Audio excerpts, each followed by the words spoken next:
আসসালামু আলাইকুম দর্শক, আমাদের যে স্ক্রিনে যে ব্যক্তিরা দেখতে পাচ্ছেন আপনারা, এটা আমাদের বাংলাদেশের একটা গৌরব। কারণ বাংলাদেশের কন্টেন্ট ক্রিয়েটর হিসেবে কোনো ব্যক্তির সাথে কথা বলে নাই কিন্তু আমাদের প্রধানমন্ত্রী, একমাত্র চিত্র মিডিয়ার এই জুয়েল ভাইকে ডাকছে প্রধানমন্ত্রী, তার সাথেই একমাত্র কথা বলছে।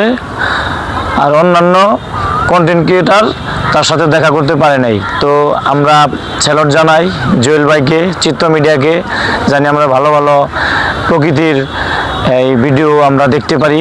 এখন তো টেলিভিশন কেউ দেখেই না, বেশিরভাগ মোবাইল নিয়েই থাকে। তো আমি চাইবো যে জুয়েল ভাইকে সবাই স্যালুট জানাইকো। আমাদের বাংলার যে কন্টেন্ট ক্রিয়েটর আছে সবার চাইতে সে সেরা হয়ে থাকবে, আমাদের বুকে হৃদয়ের স্পন্দনের ভিতরে থাকবে। আর আমরা চাইবো যে সবাই জুয়েল ভাইয়ের মতো করে আমরা নিজেকে গড়ে তোলার জন্য। আসসালামু আলাইকুম।